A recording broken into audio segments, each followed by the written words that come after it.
똑똑하게 화내는 방법 10가지. 분노를 지혜로 바꾸는 화법입니다. 화내지 말라는 말 참 쉽게 들립니다. 하지만 현실에서는 결코 쉽지 않은 일이죠. 우리는 살면서 수많은 상황에서 화가 나고 때로는 그 감정을 표현해야만 하는 순간들을 만납니다. 중요한 것은 화를 내지 않는 것이 아니라 어떻게 화를 내느냐입니다. 똑똑하게 화내는 것은 단순히 감정을 표출하는 것이 아닌 자신의 의견을 효과적으로 전달하면서도 관계를 해치지 않는 섬세한 기술입니다. 여기서 잠시만요. 여러분의 구독과 좋아요는 큰 힘이 됩니다. 소중한 응원 부탁드려요. 첫째, 큰 소리보다 낮은 톤이 더 강합니다. 우리는 흔히 화가 나면 목소리부터 높아집니다. 하지만 진정한 전달력은 오히려 낮고 차분한 목소리에서 나옵니다. 큰 소리는 상대방의 방어 기제를 자극하고 대화의 본질을 흐리게 만듭니다. 반면 낮고 단호한 톤은 상대방으로 하여금 당신의 말에 집중하게 만들고 진지함을 전달합니다. 마치 폭풍의 눈처럼 고요함 속에 더 큰 힘이 있다는 것을 기억하세요. 감정이 격해질수록 더욱 의식적으로 목소리를 낮추려 노력하면 상대방도 자연스럽게 톤을 조절하게 돼요. 대화가 건설적인 방향으로 흘러갈 수 있습니다. 둘째, 너는 대신 나는으로 말하세요. 너는 왜 항상 늦니? 라는 말과 나는 네가 늦어서 불안했어 라는 말의 차이를 느끼시나요? 전자는 상대방을 공격하고 비난하는 느낌을 주지만 후자는 내 감정을 솔직하게 표현하는 것입니다. 나 전달법이라고도 불리는 이 방식은 상대방의 방어벽을 낮추고 진정한 소통의 문을 열어줍니다. 너는 이기적이야 보다는 나는 네 행동이 이기적으로 느껴져서 속상해라고 말할 때 상대방은 자신의 행동을 되돌아볼 여지를 갖게 됩니다. 이처럼 주어를 바꾸는 것만으로도 대화의 분위기는 크게 달라질 수 있습니다. 셋째, 증거와 사실에 근거해야 합니다. 감정에 휩싸이면 우리는 종종, 항상, 절대, 매번과 같은 과장된 표현을 사용하게 됩니다. 하지만 이런 표현은 정확하지 않을 뿐더러 상대방의 반발만 불러일으킵니다. 대신 구체적인 상황과 사실을 들어 이야기하세요. 너는 항상 약속을 어겨보다는 지난주 월요일과 오늘 2번 연속으로 약속 시간을 지키지 않았어라고 말하는 것이 더 효과적입니다. 이렇게 하면 상대방도 변명의 여지가 줄어들고 문제를 인정하기가 쉬워집니다. 또한 이런 방식은 당신의 화가 감정적 폭발이 아닌 합리적인 반응임을 보여줍니다. 넷째, 인신공격은 절대 금지입니다. 아무리 화가 나더라도 상대방의 인격이나 존재 자체를 공격해서는 안 됩니다.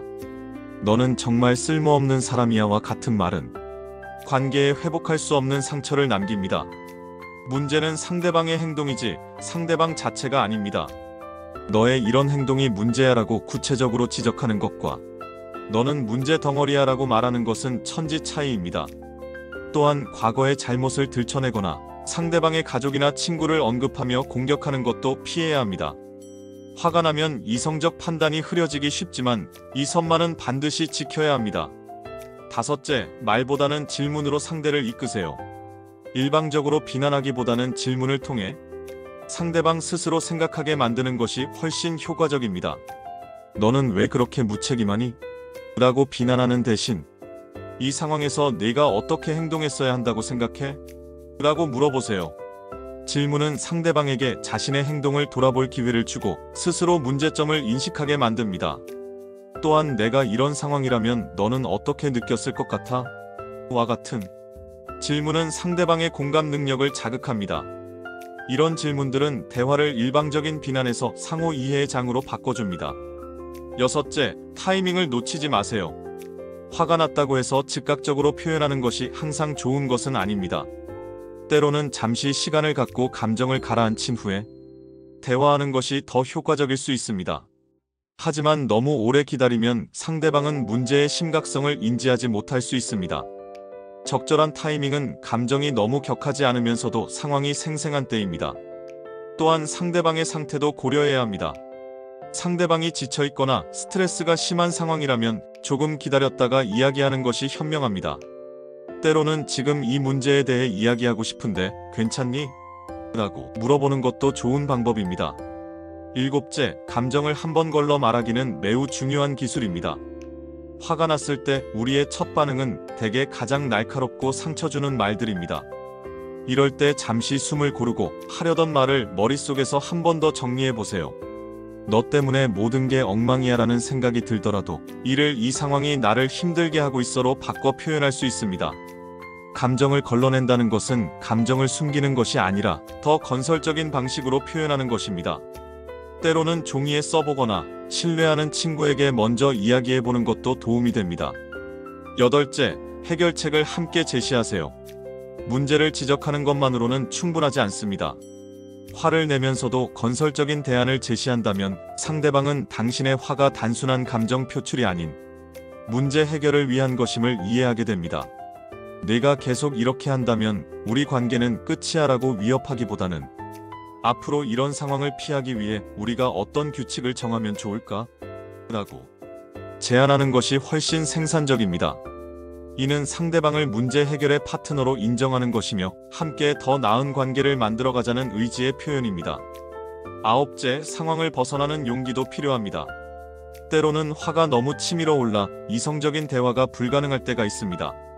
이럴 때는 잠시 자리를 피하는 것이 현명합니다. 지금은 너무 화가 나서 제대로 된 대화를 할 수 없을 것 같아.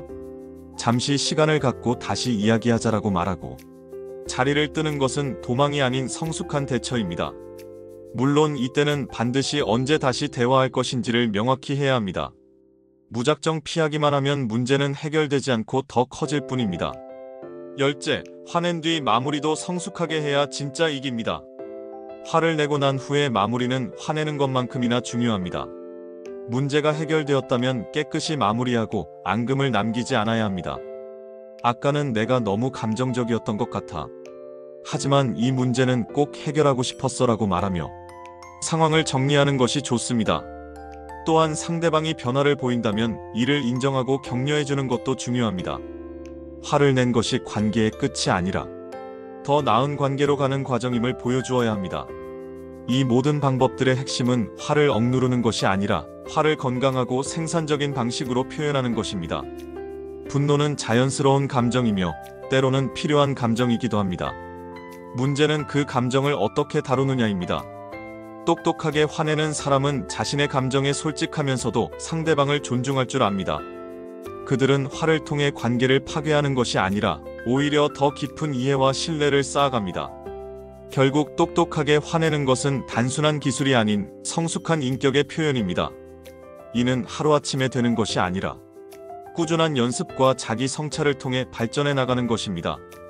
처음에는 어색하고 어려울 수 있지만 계속 노력하다 보면 자연스럽게 몸에 배게 됩니다.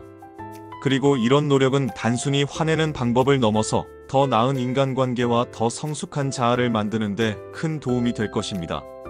마지막으로 기억해야 할 것은 완벽하게 화내는 사람은 없다는 것입니다. 우리 모두는 때때로 실수하고 감정에 휩쓸립니다. 중요한 것은 그런 순간들을 인정하고 다음에는 더 잘하려고 노력하는 것입니다. 자신에게도 관대하면서 계속해서 성장하려는 자세를 가지는 것. 그것이 진정한 의미에서 똑똑하게 화내는 방법일 것입니다.